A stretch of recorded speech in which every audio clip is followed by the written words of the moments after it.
Jaguars come to the line to start their next drive. And down on the scoreboard, certainly needing to avoid what happened on the last drive, punting the football. Sense of urgency has to take over for them here. They know the score. They know the situation. And by the way, the punter no longer exists for their offense. That's how they have to treat this drive. They need points. Big time. So now they have to contend with 2nd and 13 after the first down run goes backwards. They run it from the gun with Yeldon. This will be a short gain of 3 before he's brought down at the 22. The Jaguars on 3rd down. They're struggling. 0 for 6 thus far. This is 3rd and 10.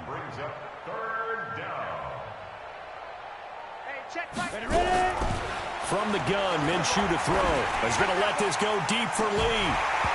And that'll be incomplete. Well, they took their shot all right, but it comes up empty, and it's 4th down. Well, the trials and tribulations of being a quarterback in this league, it's tough. It's got to be wearing on him out there. Well, he has been sacked a number of times. He had an interception, so I'm going to give him a skosh of credit for hanging in there and trying to make something happen, despite the amount of pressure he's been under this entire game. This is taken around the 12. 62 yards on the punt that time. Wow. And possession will switch hands, 1st and 10.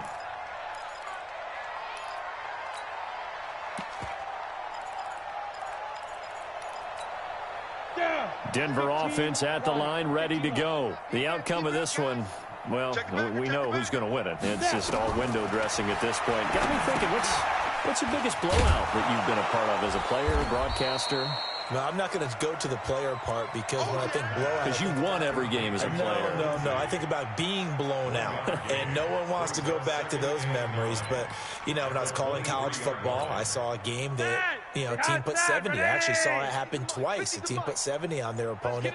And in the NFL, in the 2017 season, I saw one of those changing of the guard games where a team that hadn't been very good before now was dominating and kicking around a team who had been ruling their division. And that's when you earn your paycheck, right? As the analyst, you got to fill that time. You've got to know what's going on out there and how it all happened. Well, obviously, that begs the question, what game was it?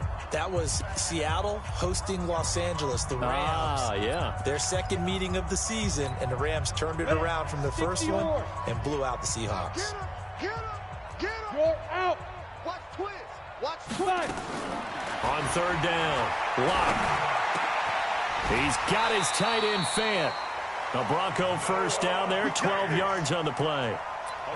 Fant, the first-round pick out of Iowa, taken 20th overall. 2nd tight end taken in the draft. Amazingly, the 2nd Iowa tight end taken in the draft is teammate T.J. Hawkinson.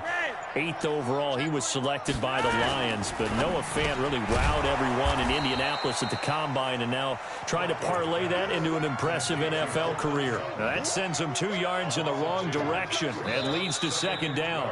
The Jaguars going to go ahead and use their first timeout as they stop it here with 1:07 remaining.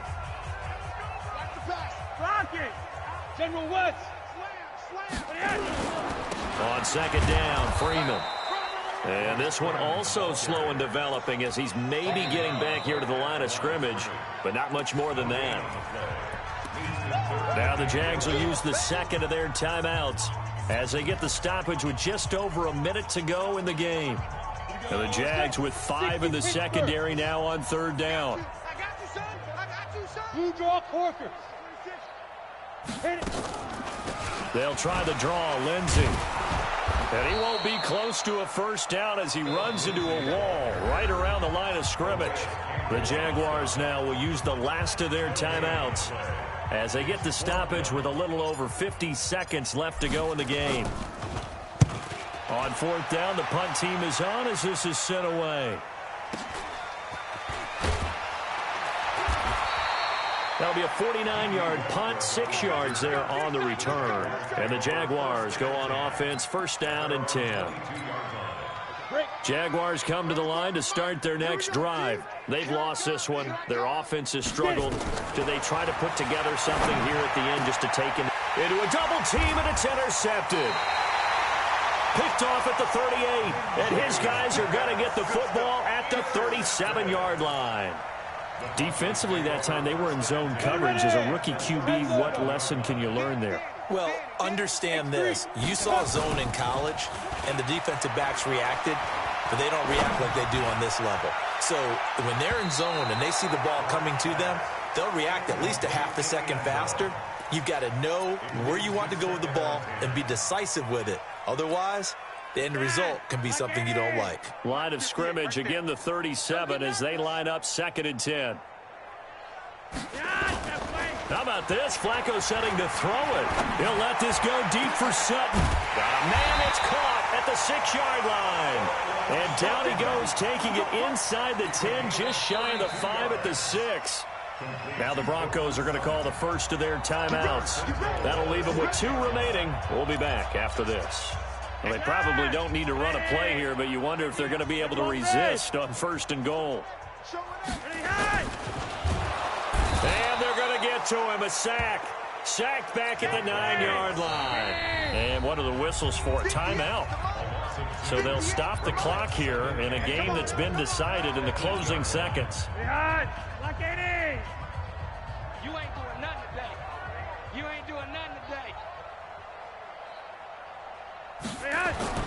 On 2nd and goal, Flacco, and they are going to score again. Yet another touchdown as they just add to their totals.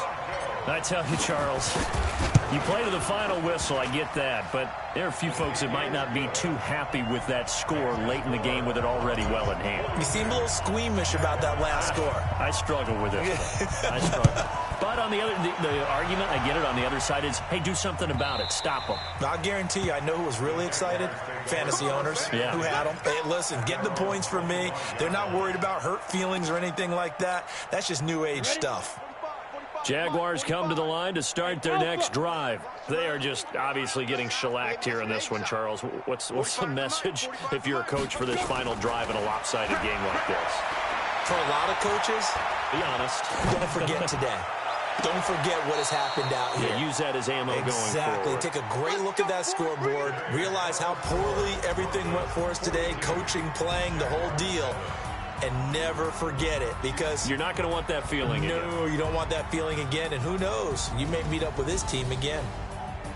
A big offensive explosion helped leading them to victory. And the defensive guys, they're just saying, hey, put those points up every week. We'll just keep winning.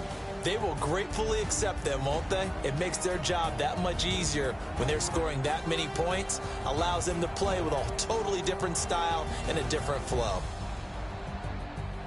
So for Denver, it'll be a 500 start as the win gets them back to 2-2. And they will hit the road next week to take on the LA Chargers. Meanwhile, for Jacksonville, they'll drop down to 1-3. And they'll be on the road next week for a matchup with the Carolina.